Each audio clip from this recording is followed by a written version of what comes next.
মাটির সাথে মিশে যাবে, একটা মানুষ তখন বেঁচে থাকবে না। সব মৃত, সবাই মাটির সাথে মিশে যাবে।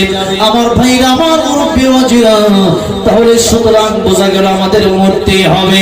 এই মৃত্যুর পরে আল্লাহ রাব্বুল আলামিন আবার ইসরাফিল আলাইহিস সালামকে জীবিত করবে, আমার নবীকে আগে জীবিত করবে, আমার নবীকে আগে কবর থেকে উঠাবে।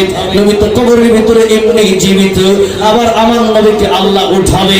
ইসরাফিল আলাইহিস সালাম সিংহায় ফুৎকার দেবেন, আল্লাহ রাব্বুল আলামিন কিয়ামত কায়েম করবে। तमाम पृথিবীর সব মানুষকে আল্লাহ পৃথিবীতে আবার উঠাবে।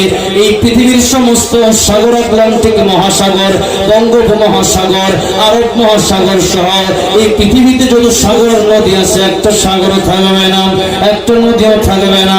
কুল কায়নাতের ভিতরে যত সৃষ্টি আছে আল্লাহ সব কিছু জানেন, রূহ দিয়েছিলেন, সে আবার জীবিত হবে। কারণ এই মানুষ যাদের জীবন আছে, তাদের মরণ আছে, সেই ব্যক্তিরা আবার জীবিত হবে। এই পৃথিবী আল্লাহ রাব্বুল আলামিন আবার উঠাবেন, কিন্তু কোনো পানি থাকবে না। এই পৃথিবীটাকে আল্লাহ তামা বানায় দিবে, তামা বানায় দেবে। মাথার হাত উপরে চলে আসবে সূর্য, আর দুনিয়াটা হয়ে যাবে তামা। এই সূর্যের নিচে আর তামার উপরে যারা 50,000 বছর অবস্থান করবে।